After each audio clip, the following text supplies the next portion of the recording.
Le Seigneur est vraiment bon. Nous rendons grâce au Seigneur. Amen. Et nous honorons toutes nos mamans aujourd'hui. Amen. Alléluia. Bon, vous êtes qu'est-ce qu'il y en a? Par exemple, pour ceux qui ont leurs mamans qui sont loin, est-ce qu'il y en a qui ont appelé leur maman? Alléluia. Non. Bon, je sais qu'il y en a qui vont les appeler après, n'est-ce pas? Voilà Dieu. Amen. Alléluia. J'ai appelé ma mère aujourd'hui. Elle m'a dit, mais nous, c'est à la fin du mois. J'ai dit, bah, tu vas avoir 2 fois. Amen. Et elle était contente. Amen. Alléluia. Nous allons aller dans la parole du Seigneur. Je vais demander à pasteur de prier. Alléluia. Prions encore une fois, Seigneur, nous te rendons grâce éternelle pour ton amour, pour ta bonté, pour ta miséricorde vis-à-vis de nous. Merci, Seigneur, pour le privilège d'être dans ta maison et d'être dans ta présence. En ce moment, Seigneur, alors que nous venons pour entendre de ta part, nous réalisons encore une fois combien nous sommes des hommes naturels, des hommes charnels, pour qui les choses spirituelles sont folies et de nous-mêmes, nous ne pouvons les saisir. Seigneur, nous avons besoin de ton aide. Aide ton serviteur afin qu'il puisse donner cette parole sans crainte, ni faveur, ni hésitation. Papa, aide-nous tous ensemble afin que nous puissions recevoir cette parole, qu'elle puisse trouver une place dans nos cœurs où elle va germer, produire de fruits et que ce fruit nous conduise jusque dans la vie éternelle. C'est avec action de grâce dans nos cœurs que nous prions ici. Dans le nom de Jésus, nous disons tous au nom de Jésus. Au nom de Jésus. Au nom de Jésus, alléluia. Nous offrons la parole du Seigneur Jésus. Alléluia. Gloire à Dieu. Gloire au nom de Jésus. Amen. Alléluia. Et pendant que vous êtes debout, nous allons aller dans Genèse chapitre 3, verset 20. Genèse chapitre 3, je vais tout faire pour ne pas être long. Alléluia. Et si vous l'avez, vous pouvez dire Amen. Et si vous êtes en train d'arriver, vous pouvez arriver aussi à l'écran. Alléluia. Donc Genèse chapitre 3, il est écrit: Adam donna à sa femme le nom de Ève, le nom d'Ève, car elle a été la mère de tous les vivants. Amen. On peut le relire encore. Adam donna à sa femme le nom d'Ève, car elle a été la mère de tous les vivants. Amen. Et vous pouvez vous asseoir dans la présence du Seigneur.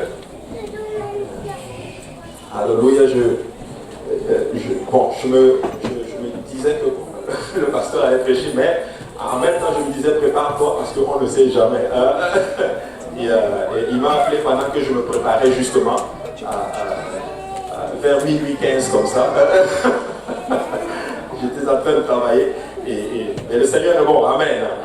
Alléluia. Et aujourd'hui, avec l'aide du Seigneur, alors que nous fêtons la fête des mères, nous voulons par la même occasion justement regarder à travers la parole de Dieu ce que représente en notre terme une mère. Amen. Et comme on a vu avec toutes les PowerPoints qui ont été montrés et tout, nous voyons là que nos mères représentent en fait ont beaucoup d'impact dans notre terme, dans nos vies. Amen. Et personne ne serait ici sans une mère. Je ne vois personne qui est ici littéralement sans une mère. Et lorsque nous rentrons dans la parole de Dieu, nous voyons aussi que la deuxième fois en notre terme que le mot mère est employé, nous le voyons en notre terme que ça apparaît dans le passage que nous avons lu. Donc la deuxième fois qu'il apparaît, mais il donne une définition en notre terme de ce qu'est une mère. Et dans ce passage, le mot mère, c'est le mot hébreu qui est shawa, en notre terme, qui veut dire, plutôt le mot Ève, c'est le mot shawa, qui veut dire en notre terme la vie. Hein, la vie. Et Ève, plutôt Adam lui a donné le nom de vie parce qu'elle a été la mère de tous les êtres vivants, en notre terme. Donc elle s'appelle Ève parce qu'elle a donné de la vie. Et c'est de là, en notre terme, que j'ai tiré la définition d'une mère selon la parole du Seigneur. Donc elle donne de la vie. Une mère, c'est quelqu'un qui donne de la vie à quelqu'un ou même à quelque chose, en notre terme. Amen. Donc c'est une mère. Ainsi, on a une mère lorsque nous donnons de la vie. Et dans la parole de Dieu, la mère a un rôle primordial, et cela dans l'éducation, dans toute chose, dans notre terme que vous voyez, dans l'éducation d'un enfant, l'allaitement d'un enfant, dans la croissance d'un enfant, la mère a un rôle très important. Et l'enfant était allaité en d'autres termes par sa mère, et c'était un devoir que les rabbins appelaient en d'autres termes le devoir primordial. La mère doit allaiter son enfant. Et quand tu prends la culture juive, rare de mères avaient le luxe d'avoir une nourrice à la maison. Et certaines d'entre elles, même si elles avaient une nourrice, mais elles allaitaient quand même l'enfant. voyez. Et pendant ces premières années, l'enfant était laissé à sa mère et elle lui donnait les premiers éléments d'une instruction essentielle. Et essentiellement, c'est plus la morale. Elle va éduquer l'enfant au niveau de la morale. Donc, dans la tradition juive, le père est censé enseigner la Torah et la mère est censée enseigner ce qu'on appelle la morale à l'enfant. Maintenant, regardez ce que la Bible dit dans Exode chapitre 2. Nous voyons la naissance de notre cher Moïse. Moïse est né, mais il est né dans des contextes assez difficiles. Il est né, mais le pharaon voulait tuer tous les enfants en notre terre qui étaient tous les enfants mâles, parce qu'il avait peur de la royauté, il avait peur des Juifs qui étaient en train de se multiplier. Et dans ce passage-là, nous voyons quelque chose d'assez particulier. La mère du pharaon va le prendre alors qu'on devait le tuer. Elle a gardé l'enfant pendant 3 mois. Mais à un moment donné, l'enfant grandissait, elle a mis l'enfant dans une caisse de jonc et puis elle a déposé l'enfant sur le Nil. Et l'enfant sera recueilli par la fille de pharaon qui ensuite va le retourner en d'autres termes chez sa mère pour que sa mère puisse l'allaiter. Donc quand vous lisez bien l'histoire, vous allez vous rendre compte que la sœur de Moïse avait suivi la caisse de jonc et quand la fille de pharaon a récupéré l'enfant, l'enfant, en d'autres termes, est revenu chez sa mère. On le voit dans Exode chapitre 2, à partir du verset 7, la Bible dit « Alors la sœur de l'enfant dit à la fille de Pharaon, veux-tu que j'aille te chercher une nourrice parmi les femmes des Hébreux pour allaiter cet enfant ?»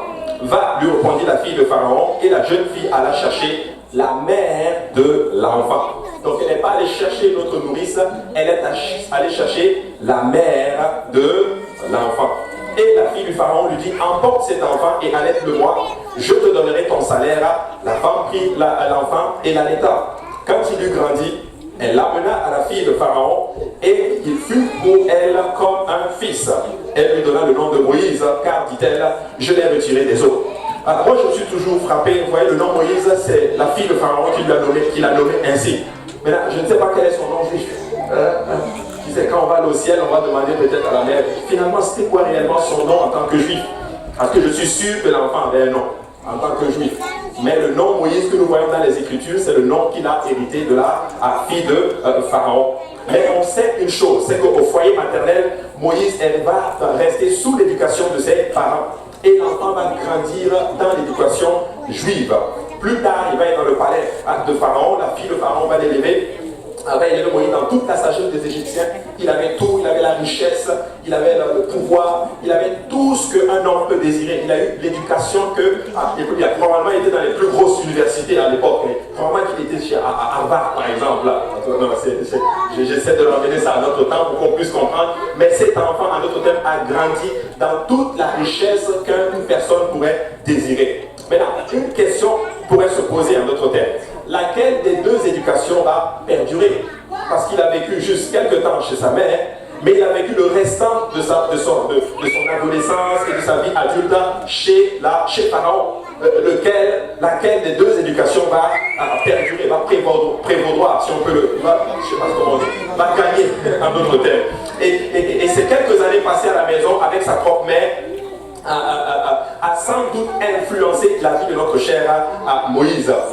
Tout ça pour dire ceci, mes frères et sœurs, c'est que nous sommes dans un contexte où beaucoup de mères se posent des questions. Oui, j'ai éduqué mon enfant, mais le monde est dangereux. Ils vont dans les écoles. Quelle éducation va perdurer? Quelle éducation va être au-dessus de l'éducation que nous donnons en notre terme à nos enfants? Et les Écritures montrent clairement qu'il a reçu à la maison de son père, l'éducation qu'il a reçue dans la maison de sa mère a prévalu. Et je veux dire ceci à une maman aujourd'hui. Tu sais, il y a quelque chose en toi que le Seigneur a déposé pour tes enfants, pour que tes enfants soient sur le droit chemin. Peu importe ce qu'ils vont recevoir à l'extérieur. Mais si maman, toi, tu t'impliques dans l'éducation de tes enfants, laisse-moi te dire que cette éducation va perdurer. Cette éducation va avoir le dessus que l'éducation, en d'autres termes, du monde donne. C'est triste à dire, nous sommes dans une société où les mères ont mis ce rôle, en d'autres termes, quelque part de côté. Mais moi, je suis content de voir des mamans ici qui amènent leurs enfants dans la maison du Seigneur. Je suis content de voir des mamans qui éduquent les enfants selon les voies du Seigneur. Alléluia. Et c'est vraiment extraordinaire parce que ce court laps de temps, mais cette éducation a fait de Moïse ce qu'il était. Oui, il a grandi dans la maison de Pharaon, mais il savait exactement qui il était. Il savait qu'il n'était pas un Égyptien, il savait qu'il était un juif et que probablement Dieu allait probablement l'utiliser quelque part pour faire, pour délivrer le peuple. La preuve, c'est que quand il est devenu grand, il est sorti pour aller voir ses frères et il a probablement essayé de délivrer Israël, mais ce n'était pas encore le temps du Seigneur. Amen. Alors, dans le livre des Juges, nous voyons encore une autre histoire. La Bible montre que les enfants d'Israël, après leur sortie de l'Égypte, vont faire ce qui déplaît au Seigneur. Et après la mort du juge Ehud, la Bible dit que les Israélites sont tombés dans une idolâtrie terrible, de telle sorte que Dieu a permis qu'ils deviennent captifs. Ils étaient captifs des Cananéens. Et dans cette détresse-là, ils vont crier au Seigneur. Mais aucun homme ne s'est élevé à ce moment-là pour être l'instrument que le Seigneur allait utiliser pour délivrer le peuple. Vous savez, dans certains cas, c'est triste à dire, et j'ai l'impression que c'est la société dans laquelle nous sommes, j'ai l'impression que les hommes ne jouent plus leur rôle. Les hommes ne font plus ce que Dieu les a appelés, en d'autres termes, à faire. Mais avant cela, quand tu étudies le livre des Juges, tu vas te rendre compte que quand les enfants d'Israël étaient pris captifs, lorsqu'ils criaient, c'était un homme qui était élevé pour délivrer, en d'autres termes, le peuple. Mais dans la Bible, nous voyons un personnage féminin qui va apparaître. Elle s'appelle Déborah. Et Déborah vivait dans les montagnes d'Éphraïm, entre Rama et Bethel. Et au milieu du péché et de l'idolâtrie générale, Déborah va rester fidèle à Dieu et à la Torah. C'était une femme que le Seigneur va utiliser. C'était une femme qui était fidèle. Elle craignait, en d'autres termes, le Seigneur. Elle était éclairée, elle était fidèle, elle aimait le Seigneur, elle aimait la Torah, elle aimait l'étude de la parole de Dieu. Et cela a fait de telle sorte que les gens la craignaient, en d'autres termes. Dans le bon sens, en fait. Les gens l'aimaient, les hommes accouraient vers elle pour qu'elle leur donne des conseils. La Bible dit qu'elle s'asseyait sous le palmier et elle est devenue, en d'autres termes, juge en Israël. Pourquoi? Parce qu'il n'y avait pas un homme qui était capable, en d'autres termes, de jouer ce rôle-là. Je veux dire ceci à une mère aujourd'hui. Même s'il n'y a pas un homme dans ta famille pour jouer ce rôle-là, si toi tu restes fidèle, Dieu va t'utiliser, en d'autres termes, pour amener la délivrance dans ta maison. Alléluia. Regardez ce que la Bible dit dans Proverbes chapitre 31, verset 30. Nous l'avons lu en ouverture. La Bible dit: la grâce est trompeuse et la beauté est vaine. La femme qui craint l'Éternel, que quelqu'un dise, la femme qui craint l'Éternel est celle qui sera louée. La femme qui craint l'Éternel est celle qui sera louée. Et Déborah était une femme qui craignait le Seigneur. Elle aimait Dieu, en d'autres termes. Elle était fidèle, elle priait, en d'autres termes. Et cette prière, c'est le fait qu'elle était pieuse, a fait que les gens la craignaient. Pas une crainte, on a peur de toi, mais une crainte pour dire, cette femme a l'esprit du Seigneur. Cette femme est capable, littéralement, de nous conseiller, en d'autres termes. Et elle tenait conseil en plein air, sous un palmier. Et en ce lieu où tout le monde pouvait, à celui-là, tout le monde pouvait l'entendre, en d'autres termes. Et elle a averti le peuple juif et elle a pressé le peuple juif à quitter le mauvais chemin où il s'était engagé et de revenir, en d'autres termes, au Seigneur. Toute la nation juive respectait cette grande prophétesse. Tout le peuple d'Israël aimait cette dame. Maintenant, permettez-moi de parler à nos chères mamans aujourd'hui. Moi, personnellement, je suis très fier de nos mamans. Elles sont fidèles. Beaucoup de dames viennent ici prier. Des fois, entrent dans la nuit du vendredi à samedi. Vous savez, cette église, elle repose une certaine partie sur les femmes. Maintenant, je vais vous dire quelque chose que le diable n'aime pas, justement. Il n'aime pas les femmes pieuses. Il n'aime pas les femmes qui craignent l'Éternel. Il n'aime pas les femmes qui sont soumises, en d'autres termes. Il veut détruire ceci. Mais je veux vous dire ceci, maman, aujourd'hui. Alors que vous craignez le Seigneur est capable de vous utiliser pour apporter la délivrance dans vos maisons. Alléluia. Juge chapitre 4 et verset 4, la Bible dit ceci. Dans ce temps-là, Déborah, prophétesse, femme de Lapido, était juge en Israël. Elle siégeait sous le palmier de Déborah, entre Rama et Bethel, dans la montagne d'Éphraïm. Et les enfants d'Israël montaient vers elle pour être jugés. Tu sais, le mari de Déborah s'appelait Lapido. Que quelqu'un dise Lapido. C'est qui veut dire torche, en fait. Et les rappels racontent littéralement que ce conseil, que sur le conseil de sa femme, il fournit de grandes mèches et de l'huile pour les lampes du sanctuaire de Shiloh qui brûlent comme des torches, en d'autres termes. Donc, sous le conseil de sa femme, Lapido, son mari, travaillait pour le sanctuaire, en d'autres termes. Qu'est-ce que je veux dire aujourd'hui? Maman, tu dois être une bonne conseillère de ton mari. Pas essayer de le dominer ou quoi que ce soit, mais tu dois le conseiller littéralement dans les voies du Seigneur. Probablement que Lapido n'avait pas l'idée de servir le Seigneur, mais maman Déborah, alors qu'elle était sage, une prophétesse qui craignait l'Éternel, est allée voir son mari et lui a dit: écoute chérie, tu pourrais faire quelque chose pour l'œuvre du Seigneur. Tu peux faire quelque chose. Et écoutez, vous allez voir quelque chose d'assez particulier aujourd'hui. Regardez, la Bible dit c'était une chance pour elle parce qu'elle avait de l'influence. Elle avait une influence extraordinaire, mais elle a utilisé cette influence dans le bon sens pour influencer son mari et par la même occasion influencer toute la nation juive. Maman, écoute-moi bien. Tu as une influence que tu ne peux pas, que tu n'imagines même pas. Tu peux influencer le monde autour de toi. Tu peux influencer tes enfants. Tu peux influencer ton mari. Tu peux influencer ton travail. Tu peux influencer chaque aspect de ta vie. Alors utilise ton influence comme Déborah utilisait son influence pour l'avancée du royaume. Et lorsque Déborah sentit qu'elle avait convaincu le peuple à revenir au Seigneur, elle a envoyé chercher Barak, le fils d'Abinoam. Lorsque nous lisons les Écritures, nous voyons que Barak était le roi d'Israël à ce moment-ci. Mais j'ai trouvé certaines choses qui ont beaucoup frappé mon esprit. Mais la réalité c'est ceci: certains croient que ce dernier, c'est-à-dire Barak, n'était autre que son mari en fait. Pourquoi? Parce que Barak veut dire éclairage et Lapido veut dire torche. Nous ne sommes pas sûrs spécifiquement, mais certains disent que c'était en fait Barak, c'était un autre nom pour Lapido. Et elle a compris en d'autres termes que son mari avait de l'influence sur toute la nation juive. Elle est allée voir son mari: écoute, c'est le temps pour toi de te lever, alléluia, comme un homme. C'est le temps pour toi de prendre tes responsabilités. Toute la nation juive est captive. Déborah s'est levée, elle a encouragé son mari en d'autres termes à aller combattre pour libérer Israël. Nos chères mamans, écoutez-moi bien, alléluia, sur votre conseil, tu peux révolutionner l'atmosphère spirituelle de ta maison. Sur ton conseil, tu peux faire de grandes choses dans ta maison. Ça ne veut pas dire monter sur son autorité, non, mais le conseiller à prendre en d'autres termes ses responsabilités. Pourquoi? Parce que Dieu a mis en toi une influence que tu n'imagines même pas. Alléluia. Et c'est vraiment extraordinaire. Elle a vraiment encouragé son mari. Amen. Quoi qu'il en soit, Barak était alors l'homme le plus influent d'Israël à cette époque-là. Et Déborah lui demande donc de rassembler au pied du mont Tabor, dans les plaines d'Esdréalon, une armée de 10 000 hommes choisis parmi les tribus de Nephtali et de Zabulon. À la tête de cette armée, il devait attaquer les oppresseurs cananéens. Au départ, Barak a refusé. Est-ce qu'il y a des mamans ici des fois qui veulent pousser leur mari à servir le Seigneur et ils refusent? Laissez-moi vous encourager ce matin.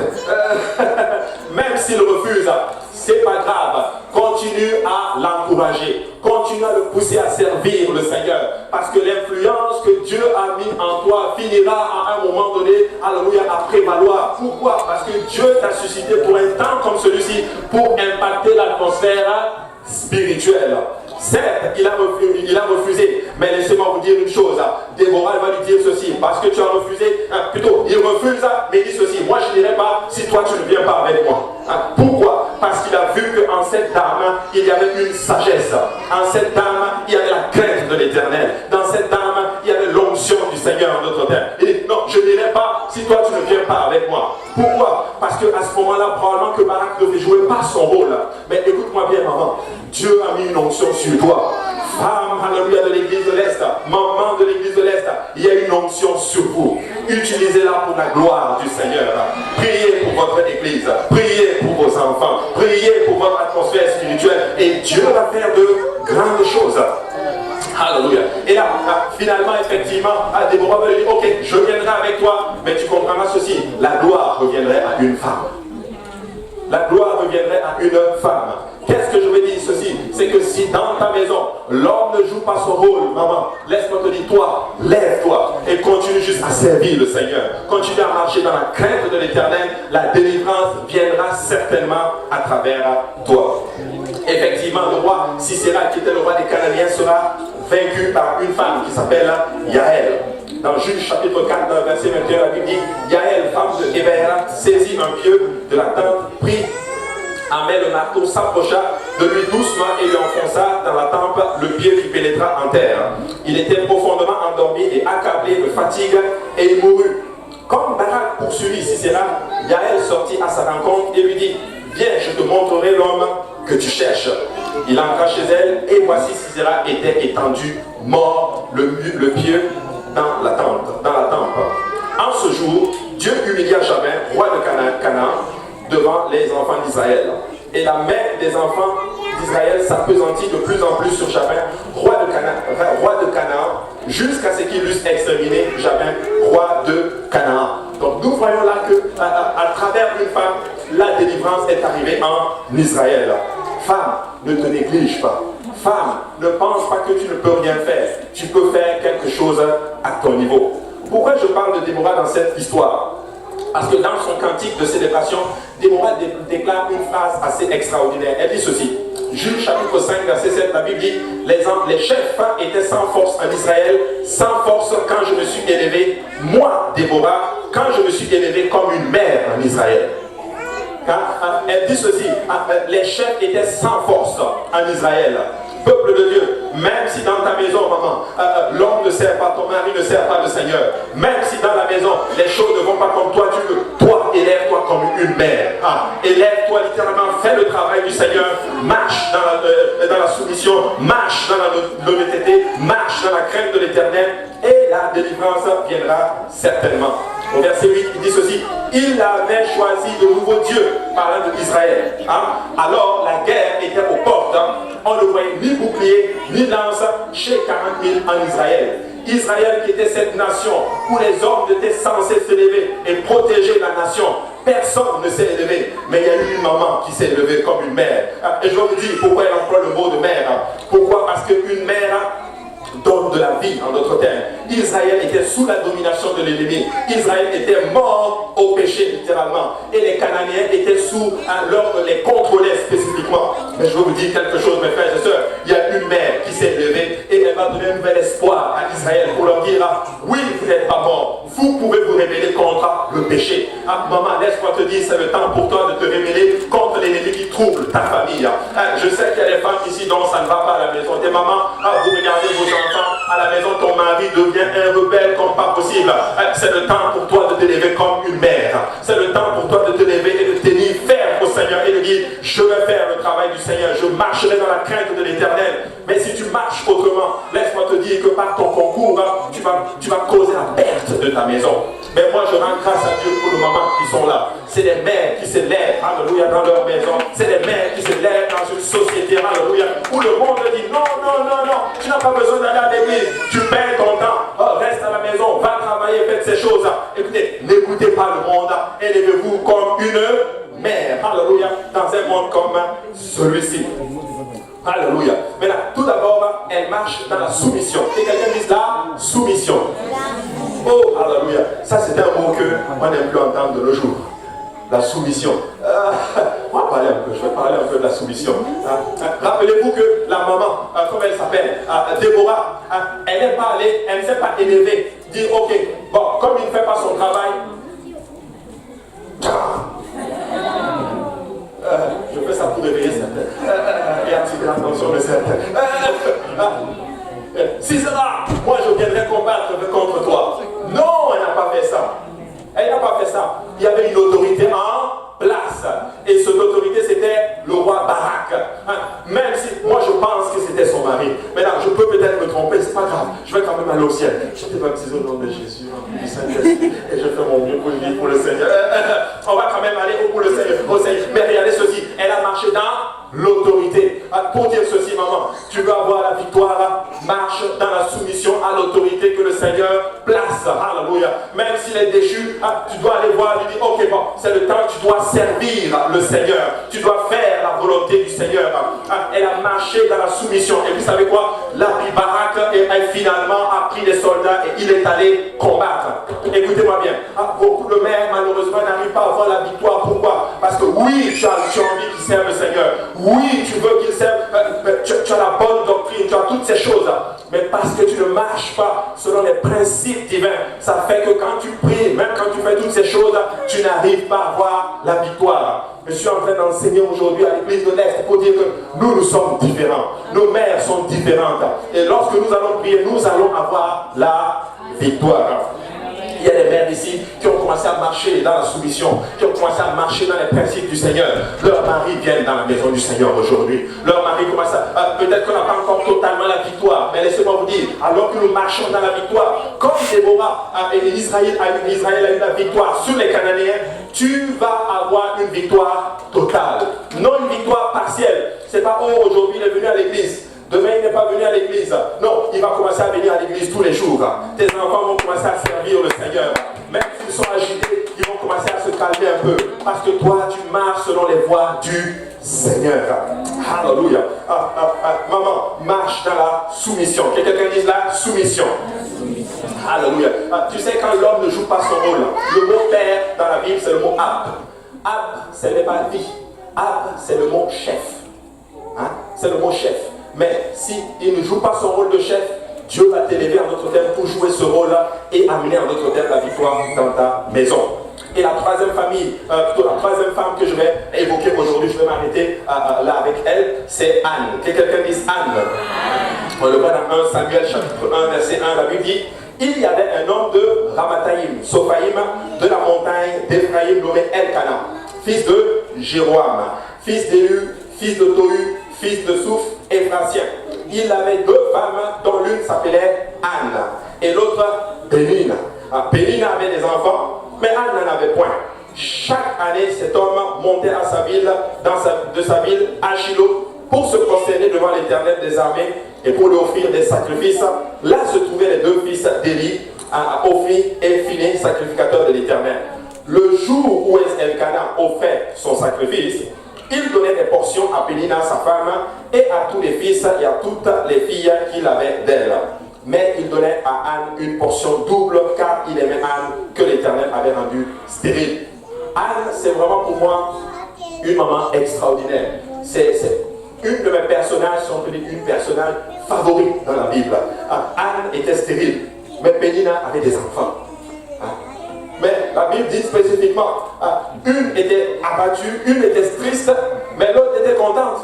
Elle avait les enfants couraient dans d'autres termes partout. Et elle était heureuse. Et nous sommes dans une société où le fait d'avoir eu des enfants, c'est une bénédiction. Le fait d'avoir des enfants, ça montre là que tu es féconde et toutes ces choses. Pénina était féconde. Physiquement, c'était la chair. Mais laissez-moi vous dire que Anne avait ce qu'on appelle la fécondité spirituelle. Et je suis là pour parler à nos mamans. Nous devons chercher à être fécondes spirituellement. Oui, nous allons être féconds physiquement aussi. Et la Bible dit, son mari les aimait, elle aimait toutes les deux. Mais il aimait Anne, mais Anne était stérile spécifiquement. Mais elle n'avait pas d'enfant. Ça devait être difficile pour elle. Mais regardez ce qui se passe. La Bible dit, au verset 6, sa rivale lui prodiguait des mortifications pour la porter à s'irriter de ce que l'Éternel l'avait rendu stérile. Elle n'a pas d'enfant, mais il y a une autre qui a des enfants, qui vient juste et il a donné des mortifications. Tu n'as pas d'enfant. Tu n'as pas d'enfant. Oh, est-ce que tu as vu mon enfant là? Est-ce que tu as vu mon enfant? Je ne sais pas, je cherche un nom qui ne va pas, que personne n'a ce nom ici pour donner à Pénina. On va l'appeler Hé. Elle dit, hé, viens ici. Viens me donner un petit bisou. Devant Anne. Vous savez, il ne faut pas faire ça. Il ne faut pas faire ça. Il ne faut pas faire du mal à l'autre. Tu sais, si tu fais des choses pour affecter l'autre, Dieu voit ça. Dieu voit ça. Mais et quand Dieu voit ça, il faut là développer ce qu'on appelle la bonne attitude. Ça arriva à lui prodiguer des mortifications. Et le but de cette mortification, c'était pour la pousser à s'irriter, qu'elle s'énerve en d'autres termes. Maman, écoute-moi bien. Même s'il y a des choses qui viennent autour de toi pour t'irriter littéralement, ne t'irrite pas. Continue à servir le Seigneur. Mets ta foi dans le Seigneur. Parce que Dieu a mis quelque chose en toi alors que tu es une mère. Continue à marcher dans la crainte de l'Éternel. Continue à marcher dans la joie de l'Éternel. Et le Seigneur va apporter la victoire dans ta maison. Et toutes les années, il en était ainsi. Ce n'était pas une fois, ce n'était pas deux fois, c'était toutes les années. Et je sais qu'il y a beaucoup de mamans qui souffrent. Je vais aller plus loin. Certaines mamans souffrent littéralement parce qu'il y a des rivales dans vos vies. Ton mari peut-être il vient et puis tu sais qu'il y a d'autres personnes dehors. Maman, écoute-moi bien. Écoute-moi bien aujourd'hui. Je ne sais pas pourquoi je parle dans ce sens, mais je veux te dire ceci. Le Seigneur va te donner justice. Le Seigneur il va te justifier. Il va te donner raison. N'agis pas, ne t'irrite pas, en d'autres termes, contre lui. Ne t'irrite pas contre l'Éternel. Fais ce que le Seigneur te demande de faire. Marche dans la crainte de l'Éternel. Sanctifie-toi. Continue à servir Dieu et tu vas avoir la victoire. Mais malheureusement, beaucoup de personnes ont raison. Mais en même temps, ils ont tort. Elles ont raison, mais tort. Tu as raison, il n'a pas le droit de te faire ceci. Mais l'attitude que tu développes, tu t'irrites. Mais la Bible dit que le but c'est ça, c'est ce que le diable veut, te faire irriter. Et quand tu t'irrites, laisse-moi te dire qu'à ce moment-là, tu n'as plus la victoire. L'irritation, c'est pas forcément laisser sortir tes dents, non, ça peut être à l'intérieur spécifiquement. Amen. Ça peut être à l'intérieur. Et alors que tu es à l'intérieur, tu t'irrites et quand tu pries, tu n'as plus la victoire, mon frère, ma soeur. Laisse-moi, je sais qu'en ce moment, alors que j'enseigne, il y a de l'irritation qui monte dans certaines aujourd'hui. Écoute-moi bien. Tu veux avoir ta victoire, laisse l'irritation, commence à lever les mains vers le Seigneur. Crie à Dieu et Dieu va te donner la victoire. Crie à Dieu et Dieu va te donner la victoire parce que c'est ce que le diable veut que tu fasses. Il veut que tu t'irrites. Il veut que tu te fâches. Regardez ce qui se passe. C'était pas une fois. C'était toutes les années. Toutes les années. Regardez. Alors elle pleurait au verset 7. Elle pleurait et elle ne mangeait point.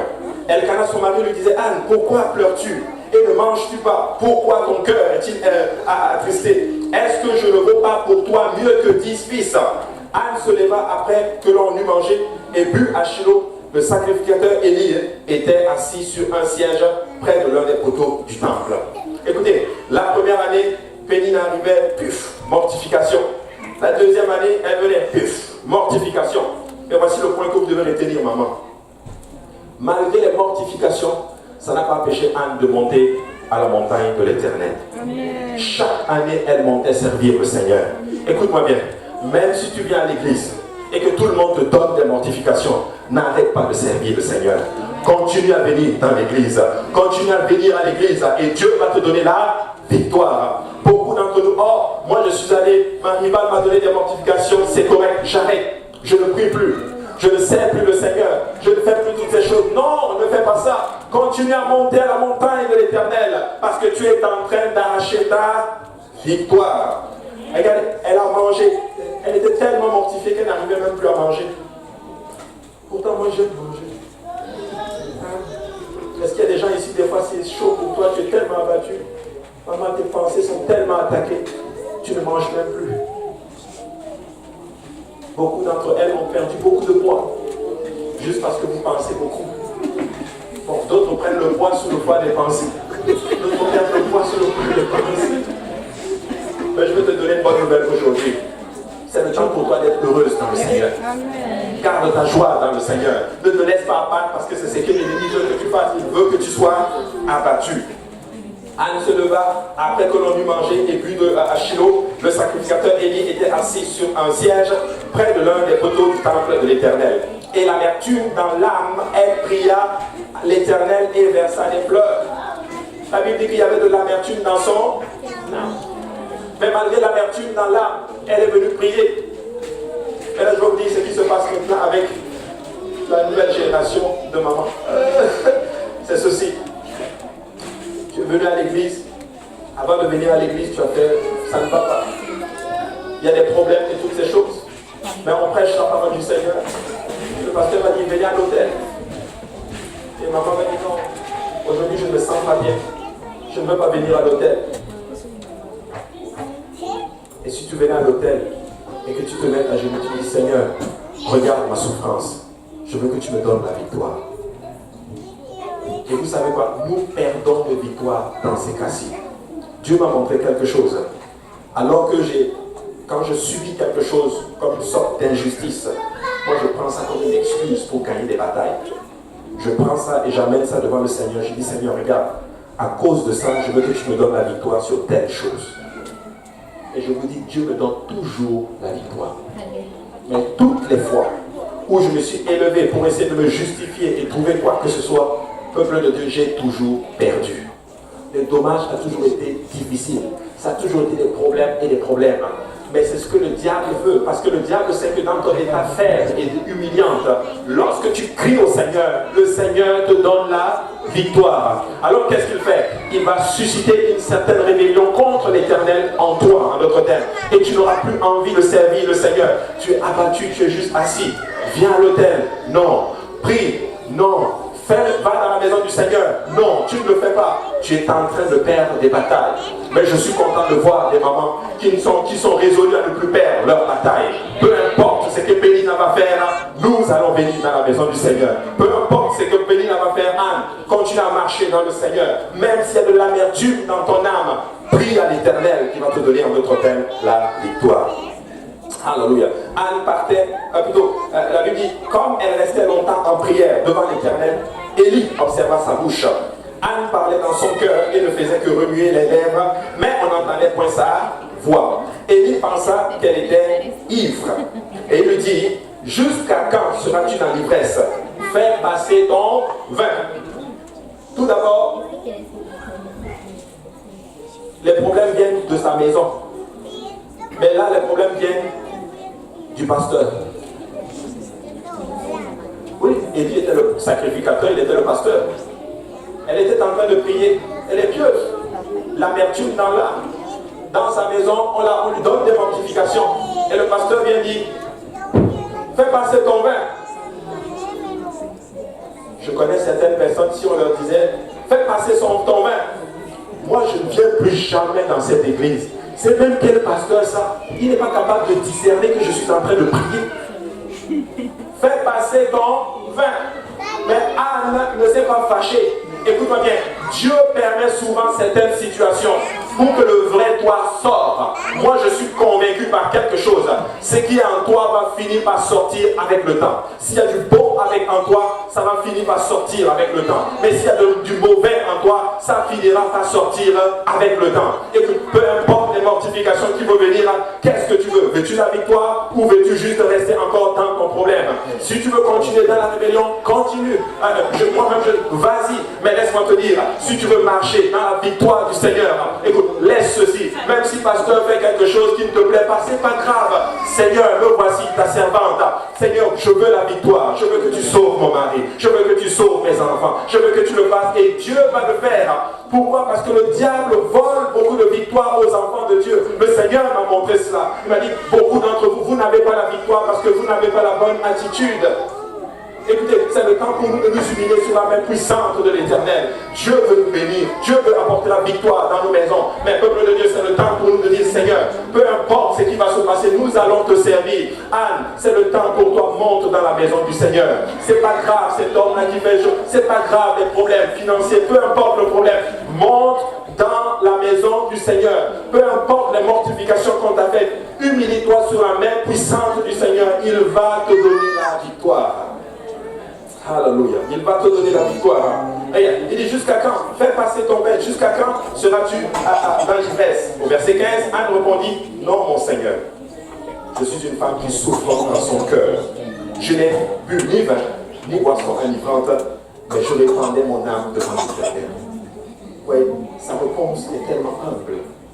Ça, c'est une réponse qui fait que Dieu te donne de la victoire. C'est une réponse qui fait que Dieu se tourne vers toi. Elle a donné une réponse extraordinaire, littéralement. Parce que Dieu attend toujours une réponse de toi. Quelle réponse vas-tu donner à Dieu lorsque les problèmes arrivent, lorsque l'humiliation arrive? Que vas-tu dire au Seigneur? Moi, on n'a pas le droit de me parler comme ça. Je suis quand même la femme de Elkanah. Je suis venu de loin. Il ne me respecte pas. Parfait. Écoutez-moi bien. Élie était déchu devant Dieu. Il ne surveillait pas ses enfants, il faisait n'importe quoi dans le temple. Mais Dieu n'attendait pas ça de toi. Dieu attendait que tu dises, je priais juste. Je priais juste. Tu sais, ça n'a rien à voir avec l'homme. Ça a tout à voir avec l'office. Et quand tu respectes l'office, tu es en train de dire, Seigneur, je reconnais ce que tu es en train de faire. Et à ce moment-ci, ce que tu vas demander à Dieu, Dieu va te donner. Qui veut avoir la victoire aujourd'hui? Alors sonde et regarde bien ton attitude devant le Seigneur. Amen. Devant le Seigneur. Regardez, au verset 16, il dit ceci, ne prends pas ta servante pour une femme pervertie, car c'est l'excès de ma douleur et mon chagrin qui m'a fait parler jusqu'à présent. Élie reprit la parole et dit, va en paix, et que le Dieu d'Israël exauce la prière que tu lui as adressée. Elle dit, que ta servante trouve grâce à tes yeux, et cette femme s'en alla. Elle mangea, et son visage ne fut plus la même. Vous savez, des fois, maman, ou ça s'adresse aussi à tout le monde, tu sais, des fois, il faut juste bien manger. Hein? Des fois, il faut juste bien manger. Des fois, on est là, on est abattu. Et tu ne manges même plus. Tu manges des crocs, monsieur. Tu sais, il faut bien manger. Hein? Des fois, assieds-toi bien, prends un bon plat. Fais dodo, dors bien. Moi, j'ai appris quelque chose avec une bonne thérapie. Des fois, on était abattu dans le ministère. Après, c'est vraiment récemment que j'ai compris ceci. Je l'ai plusieurs fois enseigné. Des fois, là, ma femme est témoin, on sort. On ne regarde même pas l'argent. On va s'asseoir, on mange bien, on rentre et on dort. Tu sais, des fois, il faut bien manger. Des fois, ce n'est même pas, c'est pas spirituel, des fois. Des fois, c'est juste toi qui es abattu. Tu sais, mange bien. Tu sais, va au foulam, tu sais. Non, va au casagrec. Va au bâton rouge. Tu sais. Assieds-toi, va avec les... Mangez, sortez, amusez-vous, courez, prenez une glace et rentrez, dormez bien. Et la grâce du Seigneur, la paix de l'Éternel sera sur toi, littéralement. La Bible dit qu'elle a mangé, son visage a changé. Hein? La Bible dit qu'on a donné des mortifications et elle ne pouvait même plus manger.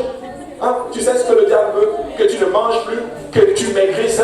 Et quand les gens vont te voir, les non-chrétiens vont te voir, depuis que tu sais Dieu, pourquoi tu as maigri comme ça? Tu es fade. Moi, je ne suis pas fade. Depuis que j'ai donné ma vie à Dieu, je suis devenu plus beau.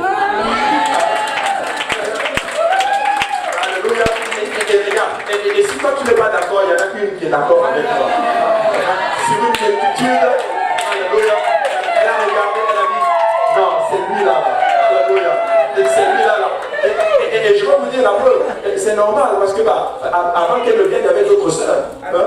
Mais elle est arrivée, elle dit que non, c'est lui. Quand tu sais Dieu, tu es le plus beau, tu deviens le plus.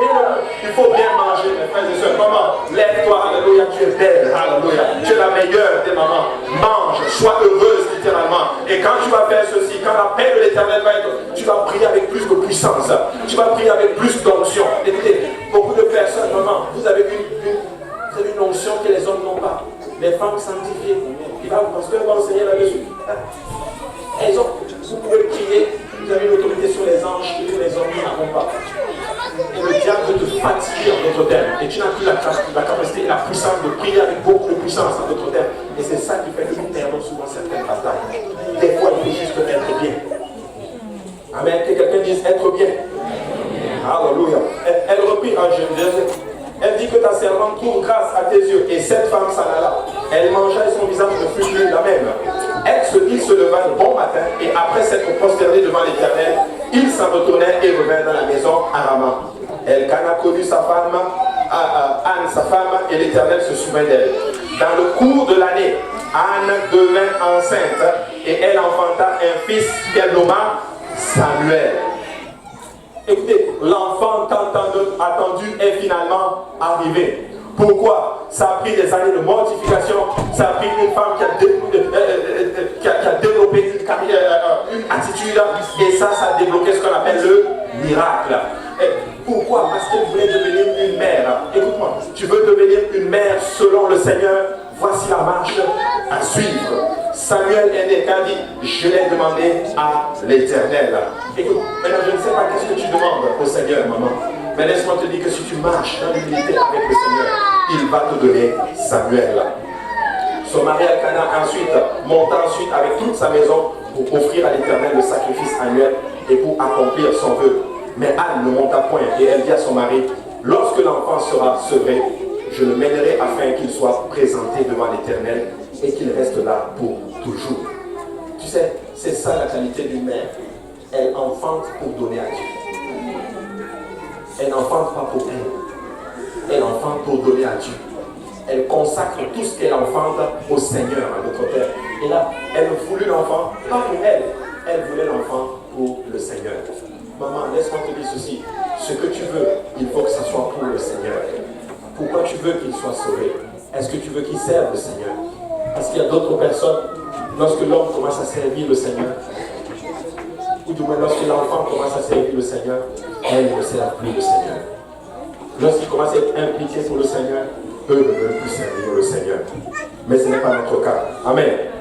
Alléluia. Et l'enfant sera pour toujours. Maintenant, vous, maman, il y a un potentiel en vous.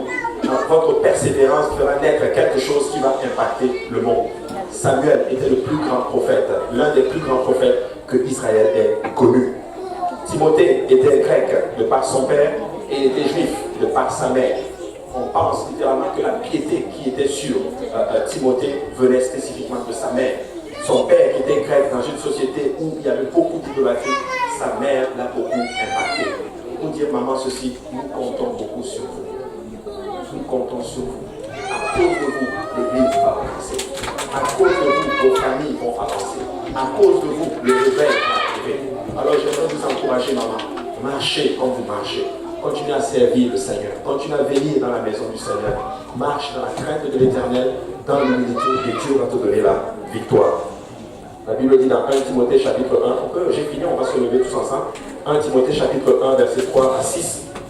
La Bible dit ceci, je rends grâce à Dieu que mes ancêtres ont servi et que je sers avec une conscience pure, de ce que nuit et jour, je me souviens continuellement de toi dans mes prières, me rappelant tes larmes et désirant te voir enfin, d'être rempli de joie, gardant le souvenir de la foi sincère qui est en toi, qui habita d'abord dans ton aïeul Loïs et dans ta mère Eunice, et qui, j'en suis persuadé, habite aussi en toi.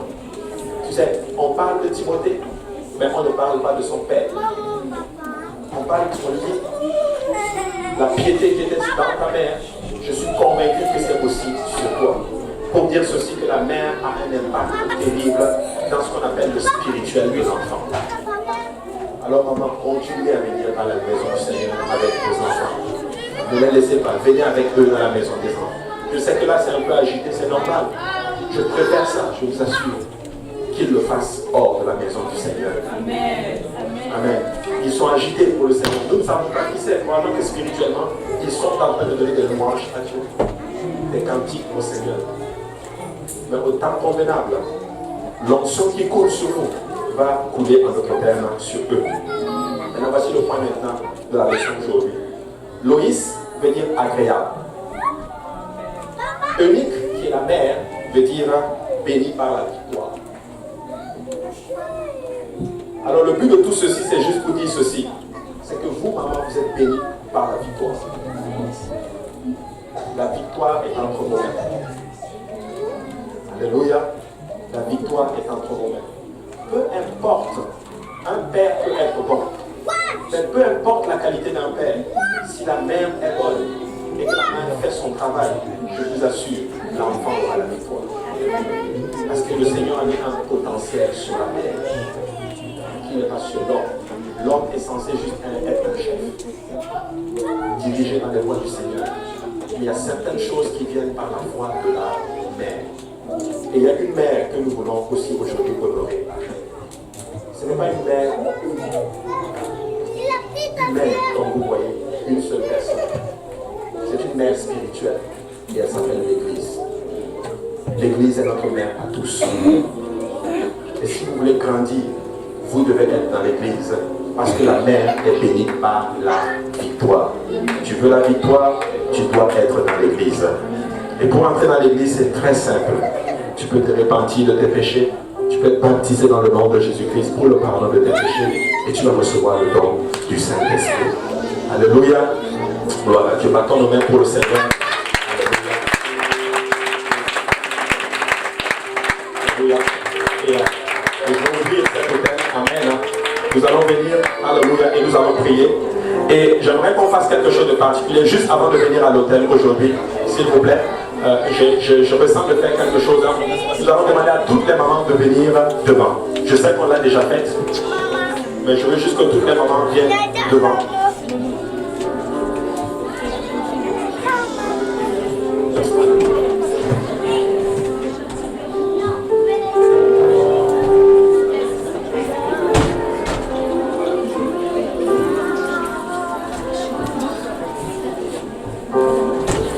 Alléluia. Alors que toutes les mamans arrivent, et nous allons maintenant demander, alors on va laisser les mamans arriver.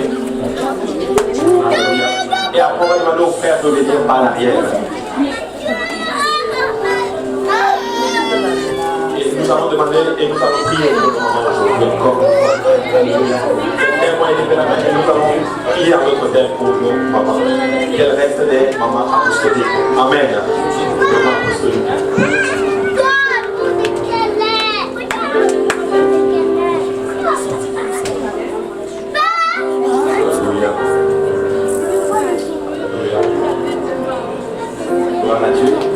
Et après, nous allons demander aux frères de venir par la suite. Et nous allons élever la voix et nous allons prier ensemble. Alléluia. Et s'il y a des personnes autour de vous qui ont besoin de prière, imposez-leur la main et priez avec eux. Amen. Alléluia. Mais avant ceci, nous allons faire ce qu'on appelle une prière de repentance. Nous allons demander pardon au Seigneur. Et nous allons maintenant élever la voix et nous allons prier. Amen. Alléluia. Merci Seigneur. Nous ensemble, nous allons prier, nous allons demander pardon au Seigneur. Alléluia. Père, nous te demandons grâce ce matin. Nous voulons te dire merci encore une fois pour ce que Dieu est en train de faire parmi nous, Seigneur, pour ce moment, Seigneur, que tu as suscité dans ton Église, Seigneur, pour l'onction que tu as déposée sur chacune d'elles, Seigneur. Je te demande maintenant, Seigneur, Papa, de nous pardonner nos offenses, Seigneur. Et nous voulons encore une fois, Seigneur, que tu les couvres de ta grâce, Seigneur, de ton esprit, Seigneur, de ta puissance, Seigneur Jésus. Alléluia. Que malgré, Seigneur, les mortifications qui viennent de ce monde, Seigneur, qu'elles soient, Papa, des ânes, Seigneur, Papa, des femmes, Seigneur, qui tiennent, Seigneur, et qui continuent à te servir, Seigneur, malgré, Seigneur, les mortifications de ce monde, Seigneur. Je te prie, au Dieu de Jacob, Seigneur, répand maintenant une onction spéciale encore sur nos mamans, Seigneur. Bénis-les encore une fois, Seigneur, et que ton nom soit béni, Seigneur. Papa, nous te disons merci parce que nous croyons que tu nous as pardonné, Seigneur.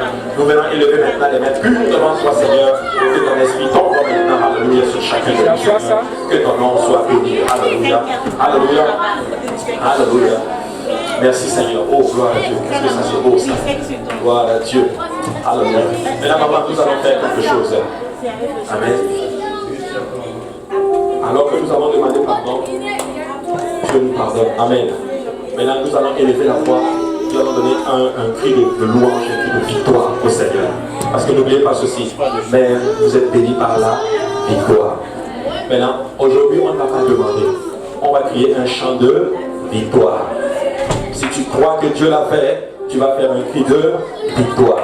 Si tu crois que Dieu a béni tes enfants, tu vas donner un cri de victoire. Si tu crois que Dieu a sauvé ta famille, tu vas donner un cri de victoire. Si tu crois que Dieu a apporté la restauration dans ta maison, tu vas donner un cri de victoire. Si tu crois juste que Dieu agit dans ta vie, tu vas donner un cri de victoire. Alléluia. Gloire à Dieu. On va le faire à 3. Amen. Amen. Gloire à Dieu. À 3. 1, 2 et 3. Alléluia. Alléluia. Alléluia. Alléluia. Une action de grâce. Alléluia. Une action de grâce. Alléluia. Alléluia. Alléluia. Alléluia. Alléluia. Nous avons la victoire. Alléluia. Dans le nom de Jésus. Maman, tu as la victoire dans le nom de Jésus. Alléluia. Tu as la victoire dans le nom de Jésus. Alléluia. Alléluia. Tu as la victoire dans le nom de Jésus. Alléluia. Alléluia. Alléluia. Merci Seigneur Jésus. Alléluia. Alléluia. La victoire dans le nom de Jésus. Alléluia. Alléluia. Alléluia. Gloire à ton nom Seigneur. La victoire Seigneur. Des ânes Seigneur. Non des Pédina. Des ânes dans le nom de Jésus. Alléluia. Des Déborah, Seigneur Jésus, alléluia. Des Jokémènes que tu élèves, alléluia. Alléluia. Et maman, s'il y a quelqu'un à côté de toi qui est en train de prier, qui recherche le Saint-Esprit, prie avec la personne. Papa, si tu es là, prie prie pour ta femme, alléluia. Les enfants qui vous êtes là, posez la main à vos mamans, alléluia. Priez pour chacune d'elles, dans le nom de Jésus, alléluia. Merci Seigneur. Alléluia Jésus. Merci Seigneur.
Comment ça va?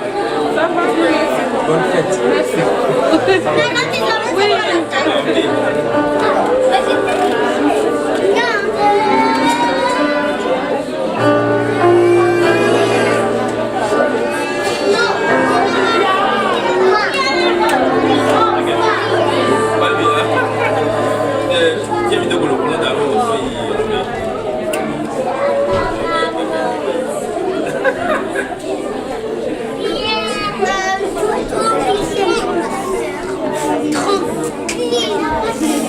Laisse-moi ma soeur, c'est là.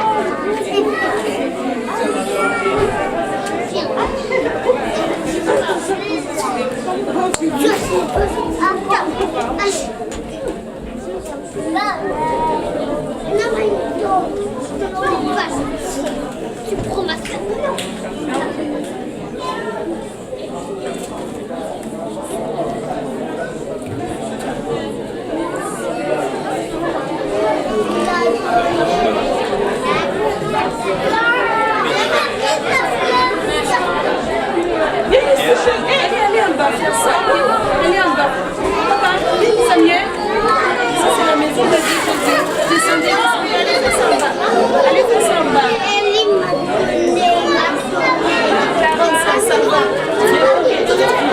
Je vois que les enfants pratiquent par contre.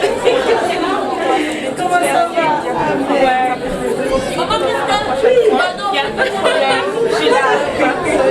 Oh David, viens, maman.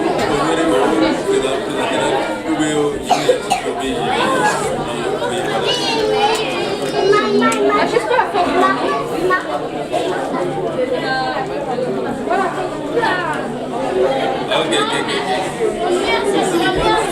Oh non!